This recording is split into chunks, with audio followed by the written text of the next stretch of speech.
শুভ দুপুর বন্ধুরা, সবাই কেমন আছো? আশা করি সবাই ভালো আছো। আজকে নিয়ে চলে আসলাম তোমাদের কাছে পমফ্রেট মাছের কালিয়া।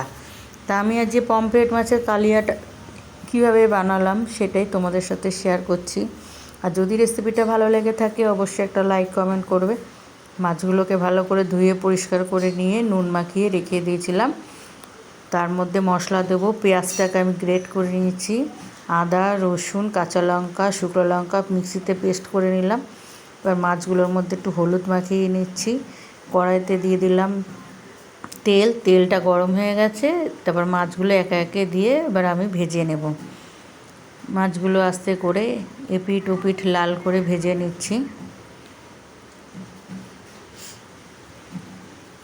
মাছগুলো আমার ভাজা হয়ে এসেছে। এবার কড়াইতে একসাথে ধরেনি বলে আমি 3খানা মাছ আগে ভাজলাম, তারপরে একটা মাছ দিলাম। এবার মাছগুলো অনেক বড় বড় ছিল, তার একটা মাছ থেকে 2 টুকরো করে হয়েছে। 2খানা পিস মাছ ছিল, 4 টুকরো হয়েছে। তো মাছ ভাজাটা আমার হয়ে গেছে। এবার কড়াইতে তেল দিয়ে আবার একটু 5 ফোড়ন দিয়ে দিলাম। ফোড়নটা হয়ে গেছে। এবার পেঁয়াজ যেটা আমি গ্রেট করে রেখেছিলাম পেঁয়াজটা দিয়ে দিলাম।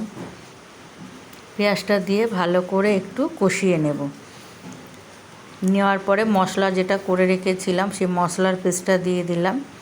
দিয়ে ভালো করে এবার মশলাটা দিয়ে কষিয়ে নিতে হবে। মশলাটা থেকে তেল ছেড়ে যাচ্ছে। এবার আমি টমেটো পেস্টটা দিয়ে দিলাম। টমেটোটা দিয়ে ভালো করে কষিয়ে নেব। আস্তে আস্তে টমেটোটা দিয়ে ভালো করে কষিয়ে নিচ্ছি। টমেটো দিয়ে যখন তেল ছেড়ে এসছে এবার নুন দিয়ে দিলাম হলুদ, একটু জিরে গুঁড়ো, একটু চিনি, একটু ধনে গুঁড়ো দেব আর একটু জল দেব। দিয়ে ভালো করে কষিয়ে নেব। আর আমি আজকে টক দই ব্যবহার করেছি। টক দইটা জল ঝরিয়ে রেখে দিয়েছিলাম, সেই টক দইটা দিয়ে ভালো করে কষিয়ে নিলাম। এবার জল দিয়ে দিচ্ছি পরিমাণ মতন। জলটা দিয়ে একটু গ্রেভি হয়ে যাবে। ফুটে উঠলে জলটা দিয়ে ভালো করে নাড়িয়ে দিলাম মশলাটাকে। এবার জলটা টকবক করে ফুটছে। মাছগুলো দিয়ে দিলাম। ভাজা মাছগুলো আমি এক এক করে সব দিয়ে দিলাম। দেখো মশলাটা থেকে কি সুন্দর তেল ছেড়ে দিয়েছে।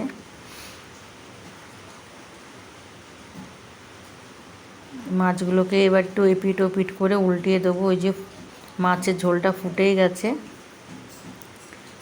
এবার লাস্টে দিয়ে দিলাম একটু কাসুরি মেথি। আমার কাছে ধনে পাতা ছিল না, তাই আমি একটু কাসুরি মেথি দিয়ে দিলাম। কাসুরি মেথিটা দিয়ে তারপর আমি গ্যাসটা বন্ধ করে দেবো। দিয়ে একটু চাপা দিয়ে রেখেছিলাম, সেই চাপাটা দেখালাম না। এবার মাছগুলো এক এক করে আমি তুলে নিচ্ছি। আর মাছের কালারটা কিন্তু দারুণ হয়েছিল, কিন্তু জানি না ভিডিওতে এরকম কেন রঙটা দেখাচ্ছে বুঝতে পারছি না। কিন্তু মাছটা এত সুন্দর রঙটা এসেছিল। আর আমি মাছের কালিয়াটা রেডি হয়ে গেছে। এক এক করে আমি মাছগুলোকে তুলে নিলাম। তা তোমাদের কেমন লাগলো অবশ্যই একটা লাইক কমেন্ট করে জানাবে। রাখলাম, টাটা।